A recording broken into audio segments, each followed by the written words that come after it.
Sa ngalan ng Ama, ng Anak, at ng Espiritu Santo. Amen. Sumainyo ang Panginoon. At sumainyo rin. Mga kapatid, sa araw na ito, pinagdiriwang natin ang dakilang kapistahan ng ating Panginoong Hesukristo bilang ang walang hanggang pari. Jesus our Lord as the eternal High Priest. Tayo ay nagagalak dahil ang ating Panginoong Hesukristo na nakaluklok sa kanan ng Ama, siyang nagsisilbing tagapamagitan natin. Tayo'y naglalakas loob dahil alam natin na merong nakikinig at merong nakikiusap para sa ating mga hinaing, para sa ating mga hiling. Tayo ay nagtitiwala na makakatanggap tayo ng awa sa Kanya at tayo ay nananampalataya anuman ang ating hilingin sa Kanyang ngalan ay pagkakaloob niya. Kung ito naman ay tunay na makakabuti sa atin at makakabigay ng kaluwalhatian sa Diyos. Kaya naman, sa mga pagkakataon na kung saan nagkulang tayo sa paglapit sa Diyos, nanatili tayo sa ating pagkakasala at hindi tayo nanalangin sa Kanya. Hilingin natin muli ang Kanyang awa para muli tayo ay makitang karapat-dapat makatanggap sa mga banal na misteryo. Naamin ko sa makapangyarihang Diyos at sa inyo mga kapatid, na lubha akong nagkasala sa isip, sa salita, sa gawa at sa aking pagkukulang. Kaya isinasamo ko sa mahal na Birheng Maria at sa lahat ng mga anghel at mga banal at sa inyo mga kapatid na ako'y ipanalangin sa Panginoong ating Diyos. Kaawaan tayo na makapangyarihan Diyos. Patawarin tayo sa ating mga kasalanan at patnubayan tayo sa buhay na walang hanggan. Amen. Panginoon, kaawaan mo kami. Panginoon, kaawaan mo kami. Kristo, kaawaan mo kami. Kristo, kaawaan mo kami. Panginoon, kaawaan mo kami. Panginoon, kaawaan mo kami. Gloria in excelsis Deo.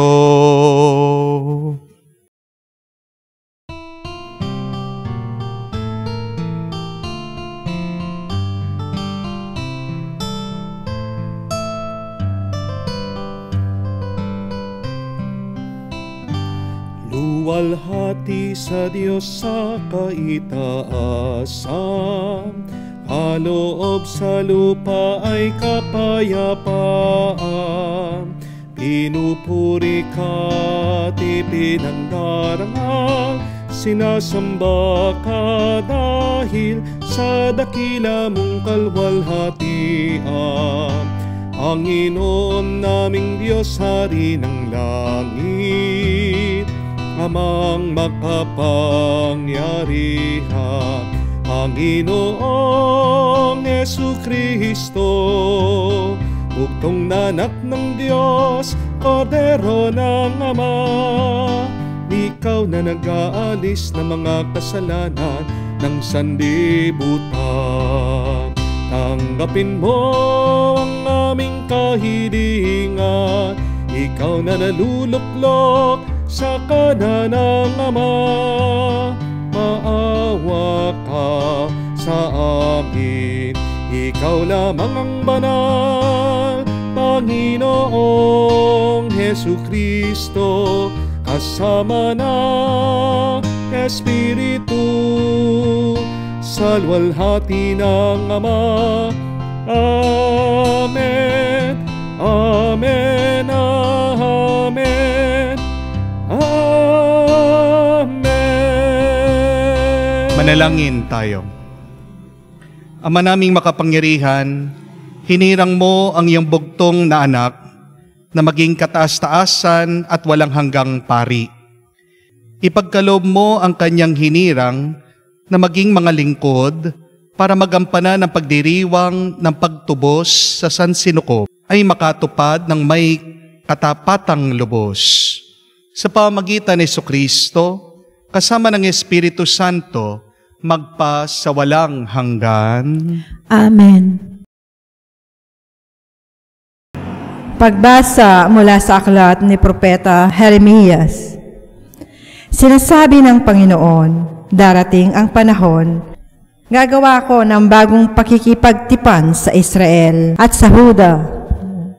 Ito'y di gaya ng tipang ginawa ko sa kanilang mga ninuno nang ilabas ko sila sa Ehipto. Bagamat sumira sila sa kasunduan namin, nagtiyaga ako sa kanila. Ganito ang gagawin kong tipan sa Israel. Itatanim ko sa kanilang kalooban ang aking kautusan. Isusulat ko sa kanilang mga puso. Ako'y magiging kanilang Diyos at sila ang magiging bayan ko. Hindi na nila kailangang turuan ang isa't isa upang makilala ang Panginoon. Lahat sila, dakila't hamak, ay makakakilala sa akin, sapagkat patatawarin ko sila sa kanilang maling gawain at hindi ko na gugunitain pa ang kanilang kasalanan. Ang salita ng Diyos. Salamat sa Diyos. Ika'y paring walang hanggan katulad ni Melchizedek. Ika'y paring walang hanggan katulad ni Melchizedek. Sinabi ng Poon sa hari ko't Panginoon, maupo ka sa kanan ko hanggat ang kaaway mo ay lubos na papasuko pagkat iyong matatalo. Ika'y paring walang hanggan katulad ni Melchizedek. Magmula sa dakong Siyon ay palalawakin niya ang lupaing iyong sakop, at lahat ng kaaway mo'y sakupin at pagharian, gayon ang kanyang utos. Ika'y paring walang hanggan katulad ni Melchizedek. Sasamahan ka ng madla kung dumating ang panahong lusubin ka ng kaaway.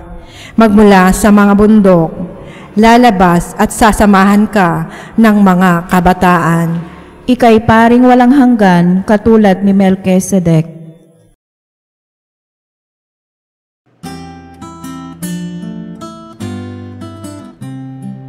Alleluia, alleluia, alleluia, alleluia,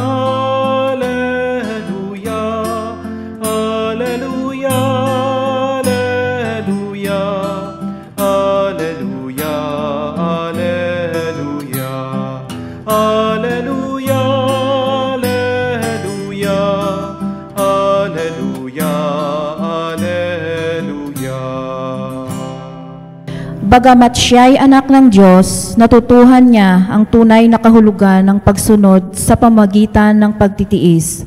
At nang maganap na niya ito, siya'y naging walang hanggang tagapagligtas ng lahat ng sumusunod sa Kanya. Alleluia, Alleluia. Sumainyo ang Panginoon. At sumainyo rin. Ang mabuting balita ng Panginoon ayon kay San Marcos. Papuri sa iyo, Panginoon. Samantalang sila'y kumakain, dumampot ng tinapay si Jesus. At matapos magpasalamat sa Diyos, ay kanyang pinaghati-hati at binigay sa mga alagad. Kunin ninyo, ito ang aking katawan, wika niya. Hinawakan niya ang kalis at matapos magpasalamat ay binigay sa kanila. Uminom silang lahat, sinabi niya, ito ang aking dugo ng tipan. Ang dugong mabubuhos dahil sa marami. Sinasabi ko sa inyo, hindi na ako iinom ng alak na mula sa ubas hanggang sa araw na inumin ko ang bagong alak sa kaharian ng Diyos. Mga kapatid, ang mabuting balita ng ating Panginoon. Pinupuri ka namin, Panginoong Hesukristo. Magandang araw po muli sa inyong lahat. Why do you think God breaks our life? Why does God breaks our plan? Kung talagang mahal tayo ng Diyos, di ba dapat imbis na sirain yung ating mga gusto o ating mga plano, dapat pa nga tutulungan tayo. Pero bakit ba niya tayo minsan sinasaktan? O minsan din nararamdaman natin na tayo'y pinapabayaan. Bakit ba ang hirap mabuhay minsan? Bakit ba ang buhay na ito ay maraming sakit? Bakit ba hinahayaan ng Diyos na masira ang magandang buhay natin minsan. Kamukha na lang, ang ganda ng pagsasama nyo, kayong mag-asawa. Bakit hinahayaan ng Diyos na may makapasok na third party, malanding babae? Imbis na maging payapa kayo sa inyong pagmamahalan, yan ang nagiging dahilan ng inyong kalungkutan. Bakit kaya hinahayaan ng Diyos na magkaroon ng inggitan ang mga magkakapatid? Buti pa dati, di ba? Nung maliliit kayo, ang saya-saya nyo, wala kayong iniisip. Pero bakit nung pagtanda nyo, meron na kayong sakit ng loob sa bawat isa? Bakit ba hinahayaan ng Diyos minsan na tayo ay malugi sa ating business? Tayo naman ay nagtsatsaga, nagpupursige. Bakit kaya ginawa ng Diyos ang mga masasamang tao na imbis na magtrabaho, magsumikap, kaya pa nilang manloko ng kanilang mga kapwa, kaya nilang ubusin ang pinaghirapan ng iba? Bakit hindi na lang alisin ng Diyos ang mga ganyang klaseng tao? Hinahayaan niya na mabuhay sila, umiral at magpatuloy. Bakit ba hindi na lang tayo binigyan ng malakas sa pangangatawan ng Diyos? Bakit hinahayaan niya na tayo magkaroon ng malubhang sakit o karamdaman na kung minsan hindi natin makayanan? Bakit nga ba? My dear friends, I want you to reflect on these 3 reasons why God allows a breaking in your life. Because a breaking is not something bad. A breaking is a grace. A breaking is an opportunity to experience God's presence.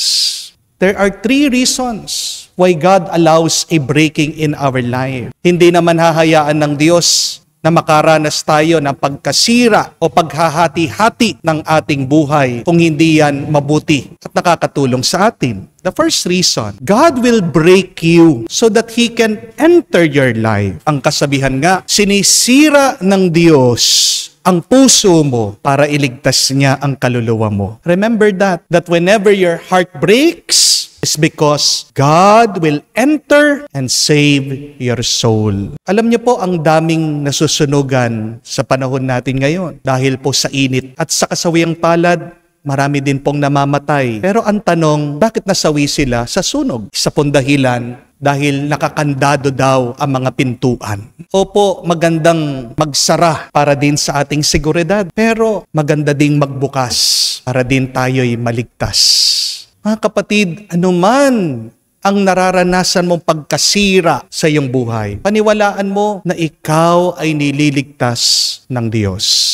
Amen? Baka hinayaan ng Diyos na mawalan ka ng pera kasi ayaw kanyang maging arugante, ayaw kanyang maging mayabang. Kung minsan sinisira ng Diyos ang ating mga relasyon kasi gusto niya na makatagpo tayo ng mga tamang tao. Minsan, sinisira ng Diyos ang iyong pag-abroad kasi iniiwas ka ng Diyos sa isang aksidente o kapahamakan. Everything that is happening in our life, believe they are there for a good reason. God is saving us. Kaya nga, hayaan mo ang pagkasira sa buhay mo, pero kumapit ka at maniwala, nandyan sa gitna ang Diyos kahit na may pagkasira. Second reason, God breaks us so that we can be shared. Kung hindi hahatiin, mahirap itong ipamigay at ialay.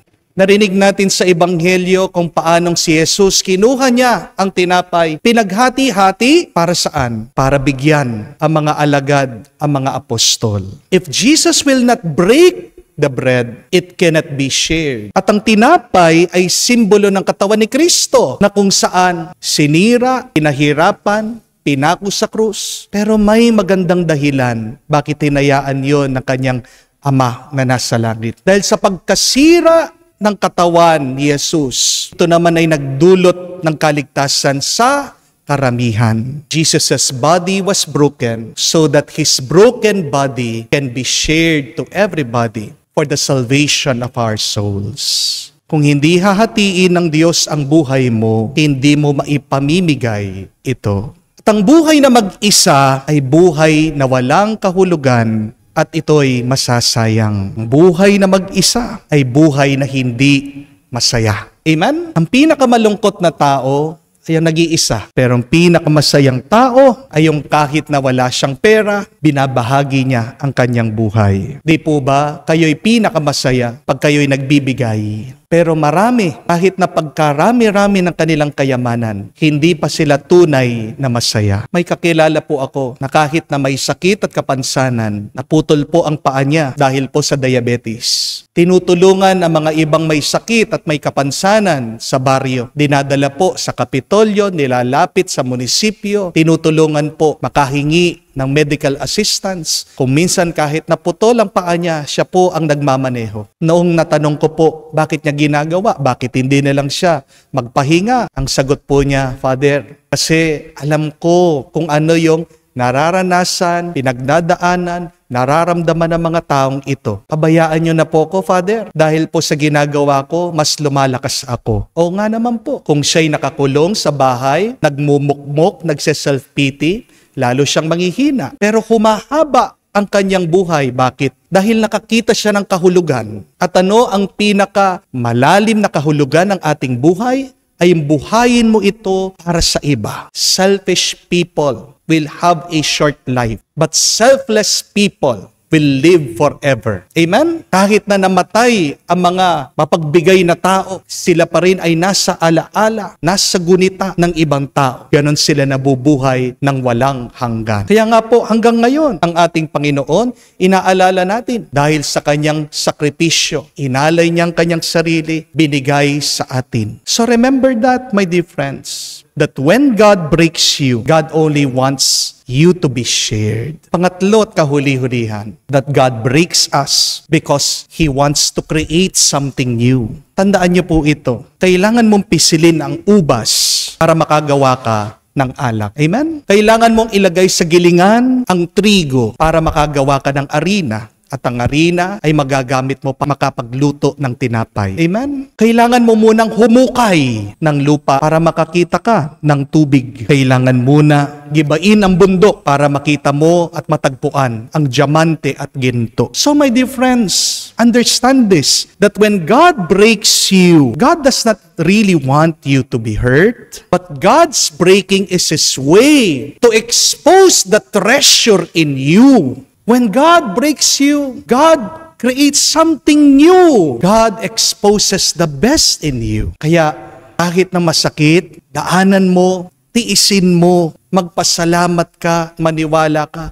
Pagkatapos anuman ang kasiraan sa iyong buhay, may grasya dyan. Mga kapatid, kung anuman ang pagkasira ng buhay mo ngayon, kung ramdam mo ng pira-piraso ka na, tandaan mo, hindi pa yan ang katapusan. Hindi katapusan ng buhay natin ang sakit at pagkasira. Pero daan ng pagpapala ang pagkasira. Remember that when God breaks you, He's just bending you. And that is not the end. The breaking is just a bending. It is not the end. Kung kukuha po kayo ng flare stick, yung mga naglalayag sa mga barko, alam po nila ito. Para po masindihan ang flare stick, kailangan muna nilang hatiin, sirain, at doon po lalabas yung liwanag. Ganyan tayo. Sa ating pagkahati, dyan lumalabas ang ating liwanag. Magpatuloy ka. Tiisin mo ang iba't ibang pagkasira ng buhay.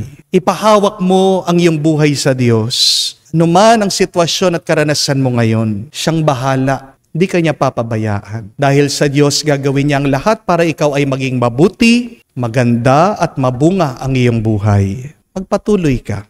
Paniwalaan mo that in God's breaking, there can also be a blessing. Amen? Ialay natin kay Jesus ang pira-piraso nating buhay. Iangat mo sa Panginoon ang nasasaktan mong puso. Maniwala ka. Nakikinig siya dahil siya ay nakaluklok sa kanan ng Ama, dahil siya ang ating mataas na pari, pinagdarasal niya tayo at tayo ay binabasbasan. Yan ang magbigay ng galak sa iyo. Yan ang magbigay sa iyo ng panibagong lakas at pag-asa ngayon at magpakailanman. Amen. Manalangin tayo sa Diyos Ama para sa kaliwanagan ng ating mga isip at diwa habang ating inilalahad sa Kanya ang mga pangangailangan ng hindi buo at hiwa-hiwalay na daigdig. Ating sabihin, Panginoon, dinggin mo kami. Panginoon, dinggin mo kami. Ang banal na sambayanan ng Diyos, naway manatiling matatag sa pagkikibaka laban sa iba't ibang kasamaan. Manalangin tayo sa Panginoon. Panginoon, dinggin mo kami. Ang lahat ng mga tao naway patuloy na magsumikap sa pagharap sa mga pagsubok at pagdurusa. Manalangin tayo sa Panginoon. Panginoon, dinggin mo kami. Ang ating mga ari-arian naway huwag nating hayaang umakay sa atin sa kawalan. Manalangin tayo sa Panginoon. Panginoon, dinggin mo kami. Sa katahimikan po ng ating puso, buksan natin sa Diyos ang ating mga personal na pangangailangan at ang mga pangangailangan at dasal ng ating mga minamahal. Makapangyarihang Ama, humihingi ng katapangan sa pananampalataya ang bayang iyong tinawag, sa sumunod sa iyong anak na inilalahad ang kanilang pangangailangan sa iyo. Hinihiling namin ito sa pamamagitan ni Kristo, aming Panginoon. Amen.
Manalangin kayo mga kapatid, para ang ating mga paghahain ay kalugdan ng Diyos amang makapangyarihan.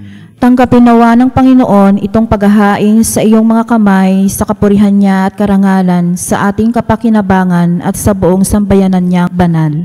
Ama naming lumikha, niloob mong iyong mga pari sa dambana ay maglingkod din naman sa kapakanan ng madla. Pakundangan sa paghahaing ito ng aming ginagawa, ang paglilingkod naway maganap ayon sa iyong adhika, at mamunga ito lagi ng ikararangal mo at ng iyong sambayanan sa langit at lupa sa pamamagitan ni Jesucristo, kasama ng Espiritu Santo, magpa sa walang hanggan. Amen. Sumainyo ang Panginoon. At sumainyo rin. Itaas sa Diyos sa inyong mga puso at diwa. Itinaas na namin sa Panginoon. Pasalamatan natin ang Panginoong ating Diyos. Marapat na siya ay pasalamatan. Ama naming makapangyarihan, tunay nga marapat ikaw ang aming pasalamatan. Samaan at kamatayan, matapos ng lupigin ng anak mong si Jesus sa Panginoon namin, siya ngayoy umakyat sa iyong piling. Bilang hari, dakilang sinasamba na maanghel. Siyang aming tagapamagitan nakikiusap sa iyo para sa tanan. Siya ang tagapasya sa lupa't kalangitan. Hindi niya winaksi ang aba naming pagkatao sa pagluklok sa kanan mo. Sapagkat kami ang katawan at siya ang ulo. Ang pag-akyat niya'y katiyakang sasapit kami sa iyo. Kaya kaisa na maanghel na nagsisiawit ng papuri sa iyo nang walang humpay sa kalangitan. kami nagbubunyi sa iyong kadakilaan.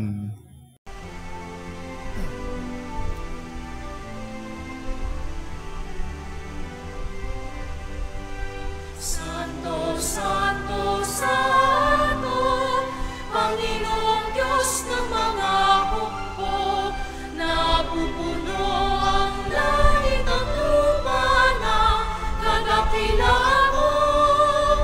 Hosana, Hosana, sa kaitaasan, pinagpala ang naparirito sa ngalan ng Panginoon. Hosana, Hosana, sa kaitaasan. Hosana, Hosana, sa kaitaasan. Ama naming banal, ikaw ang bukalang tanang kabanalan.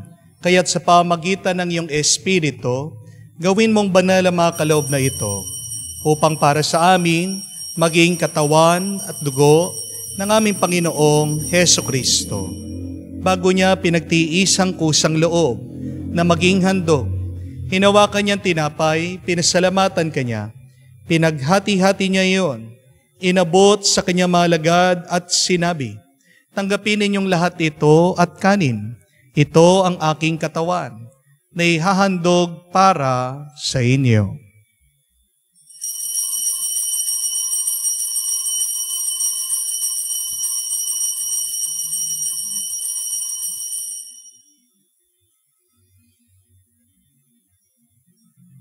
Gayon din naman na matapos ang hapunan, hinawakan niya ang kalis. Muli kanyang pinasalamatan. Inabot niya ang kalis sa kanyang mga alagad at sinabi, "Tanggapin ninyong lahat ito at inumin. Itong kalis ang aking dugo, ng bago at walang hanggang tipan. Ang aking dugo na ibubuhos para sa inyo at para sa lahat, sa ipagpapatawad ng mga kasalanan. Gawin ninyo ito sa pag-aalaala sa akin."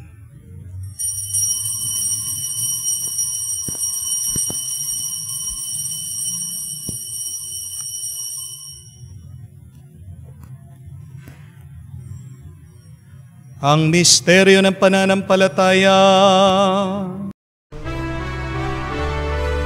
Aming ipinahayag na namatay ang iyong anak, nabuhay bilang Mesiyas at magbabalik sa wakas para mahayag sa lahat.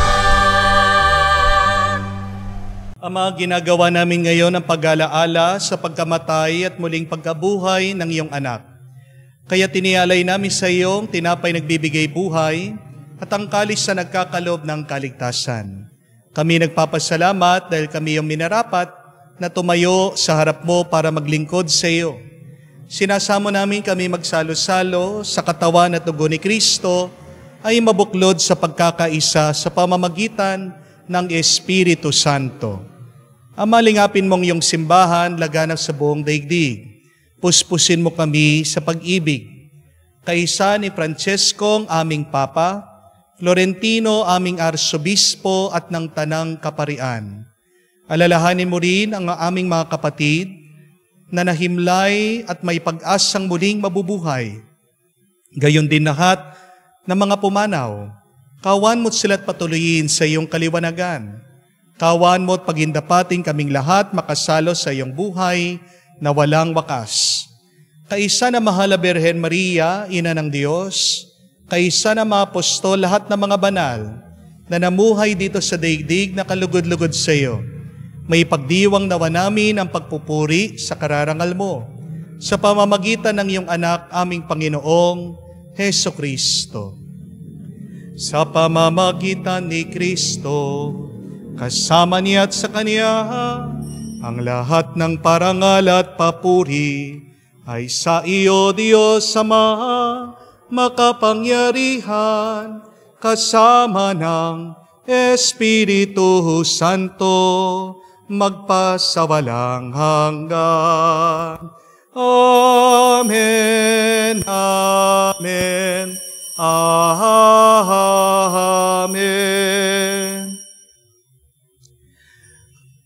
Sa tagubilin na nakakagaling na utos at turo ni Jesus sa Panginoon natin at Diyos, ipahayag natin ng lakas loob.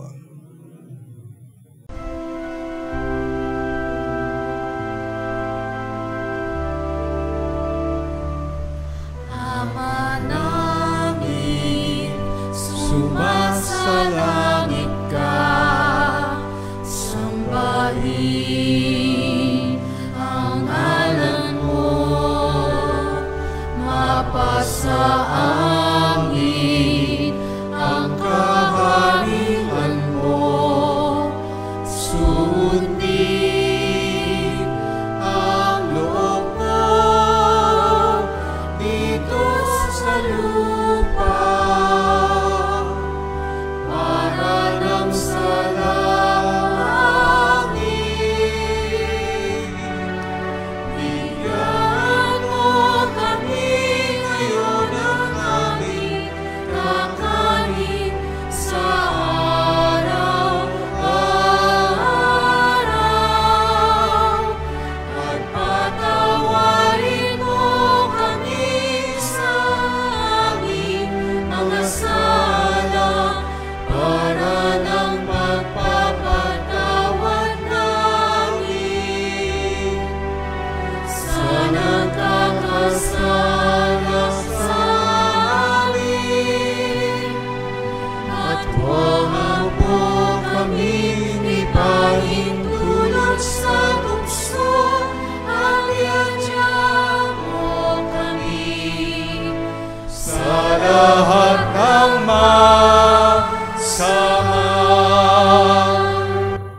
Hinihiling namin kami adya sa lahat ng masama, pagkalooban ng kapayapaan araw-araw, iligtas sa kasalanan, at ilayo sa lahat ng kapamakan, samantalang aming pinanabikan ang dakilang araw ng pagpapahayag ng tagapagligtas naming si Heso Kristo.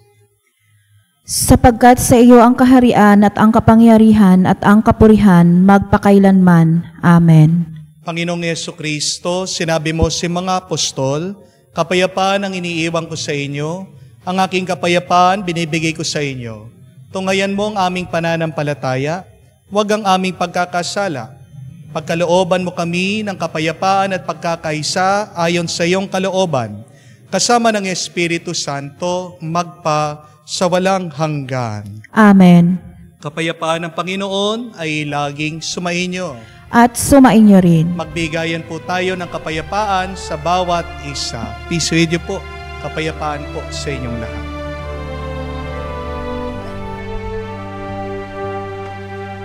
Kordero ng Diyos na nag-aalis ng mga kasalanan ng sanlibutan, maawa ka sa amin, maawa ka sa amin. Kordero ng Diyos na nag-aalis ng mga kasalanan ng sanlibutan, maawa ka sa amin, maawa ka sa amin. Kordero ng Diyos na nag-aalis ng mga kasalanan ng sanlibutan, ipagkaloob mo sa amin ang kapayapaan.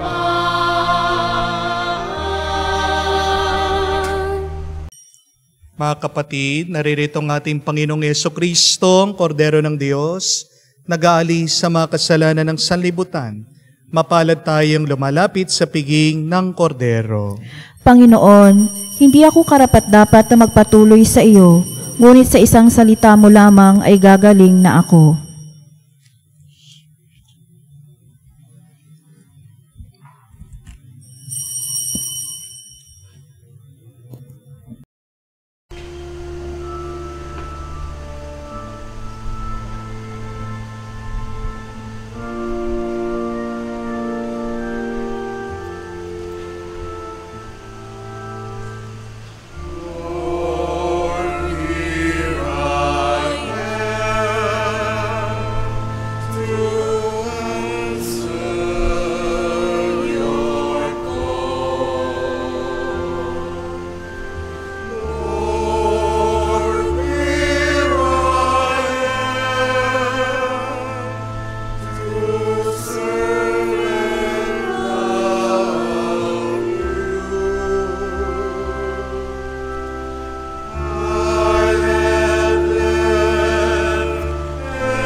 Manalangin tayo. Ama namin mapagmahal, ang iyong mga pari at lahat ng mga kasambahay ay pamalagian mong nabubuhay sa paghahain at sa pakikinabang upang sa buklod ng pag-ibig na iyong nauugnay sa tanan, marapatin mong lahat na ikaw ay paglingkuran.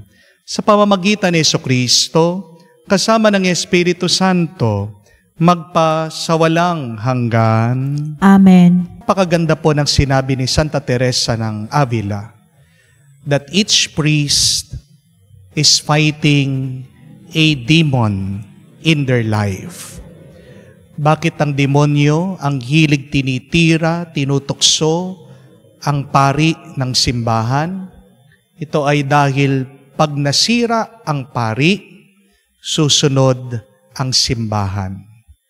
Dahil ang pari ang pastol, pag nasira niya ang pastol, magkakawatak-watak din ang mga tagasunod.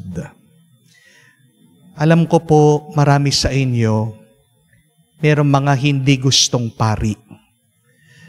Pero bago niyo po i-criticize o kutsain ang mga paring ito, bago niyo man laitin ang mga paring ito, alalahanin niyo ang sinabi ni Santa Teresa na bakit ganyan ang ugali ng pari dahil meron siyang nilalabanan na demonyo. Mas maganda imbis na pagsalitaan natin o sabihan ng masama ng isang pari, sabi ni Santa Teresa ng Avila, ay mas ipagdasal pa natin ang pari. If we can criticize a priest, then we should double down on praying for this priest. May isang magandang tradisyon po sa ating simbahan na nakalimutan na po natin. Na pagkatapos ng misa, ay yung pinagdarasal natin yung paring nagmisa. Kadalasan po pagkatapos ng misa, tayo ay umaalis na. At palagi po nangyayari din yan dito sa social media. Pagkatapos kong mag-homily, makikita nyo yung mga viewers umaalis na hanggang homily lang. Sana po ituloy natin yung namatay at nawalang tradisyon na pagkatapos ng misa, ipagdasal natin yung paring nagmisa. Dalang bawat pari, sabi po ni St. John Marie Vianney, the priesthood is the love of Christ here on earth. Yang kahit na sa ating panalangin, ay matulungan natin ang ating mga kaparian. Ang mga pari, sila ang pinakakatawan ni Kristo dito sa mundo. Kaya po ang inyong assignment para sa araw na ito, ipagdasal niyo po isa sa mga paring kakilala niyo. Not necessarily me, pero yung sa tingin niyong kailangan na kailangan niya ang dasal at panalangin. Pray for a priest today.